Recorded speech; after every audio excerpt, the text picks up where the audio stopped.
Congress on Saturday announced the names of candidates for Lok Sabha and Assembly seats in Odisha. The party announced names of candidates for 3 Lok Sabha seats and 16 Assembly seats in Odisha.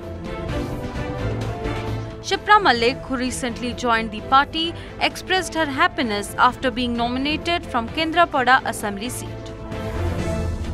सुंदर रहिबो रोचक रहिबो विजय भी आम पाखक आसीबो जनसाधारण भल पाइबा आम सहित अच्छी तांकर सहयोग आम सहित अच्छी तेणु एटा को मु तो लड़े बोली भावुनी मु केवल एतिकी भावुची जे केन्द्रापड़ावासी हृदय ही आमको से माने स्थान देबे यही अनुरोध मु आपनक माध्यम रे तांक पाखे रखिबी.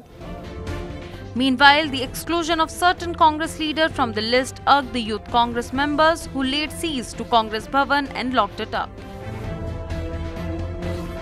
आमे निर्वाचन लड़बू बोली मात्र 10टी टिकेट मागिलु 147 आसन रु 10टी टिकेट मागिलु गोटे टिकेट मध्य से आमको देना जदि सी देती तार प्रमाण दिंतु जेपर्यंत शरद पट्टनायक एटिक आसी ना से पर्यंत कांग्रेस भवन बंद रहा.